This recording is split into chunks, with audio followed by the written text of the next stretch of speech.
اس سے ہمیں دور ہونا چاہیے. چھوٹے چھوٹے گناہ ہیں، چاہے وہ جھوٹ بولنے کی بات ہو یا کسی کو دھوکہ دینے کی بات ہو، اس سے اگر ہم دیکھیے مسلمان کے اعتبار سے اگر ہم دیکھیں گے تو میں تو یہ مان کے چلتا ہوں کہ 63 سال اگر کسی کو زندگی ملتی ہے تو اس کی 100% زندگی مکمل ہو جائے. اس کے بعد کی بونس کی زندگی ہے جو اللہ تعالیٰ آپ کو دے رہا ہے. اور 63 سال کے لیے اگر آپ دیکھیں گے تو 30 سال تو آپ کے پڑھنے لکھنے شادی اور نوکری میں نکل جاتے. بچے 33 سال. 33 سال کو آپ ضرب لگا لیجیے 365 سے، صرف 11,000 دن کی بات ہے. 11,000 دن کے لیے ہم کسی کو جھوٹ بول، کسی کو دھوکہ دے رہے ہیں. مال کے لیے مسلمان اگر آپ سچے ہیں تو میں سمجھتا ہوں کہ آپ کو مال کوئی مدد کرنے والا نہیں. یہ سوچ کے آپ کو آگے بڑھنا ہے. میں مبارکباد دیتا ہوں پھر سے جمیعت العلماء کے ذمہ داروں کو، اور آپ سب کا شکریہ ادا کرتا ہوں. آپ مجھے یہاں کی مدد کی ہے، بہت بہت شکریہ. جاوید صاحب جو روزنامہ سیاست ضلع نظام آباد کے ایڈیٹر ہیں. حافظ عبدالحکیم سیکرٹری جمیعت العلماء.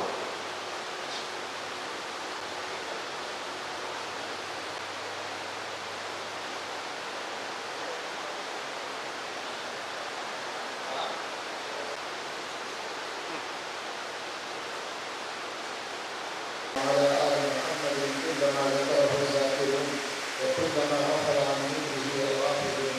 اغفر لنا وارحمنا أنت مولانا فانصرنا على القوم الكافرين.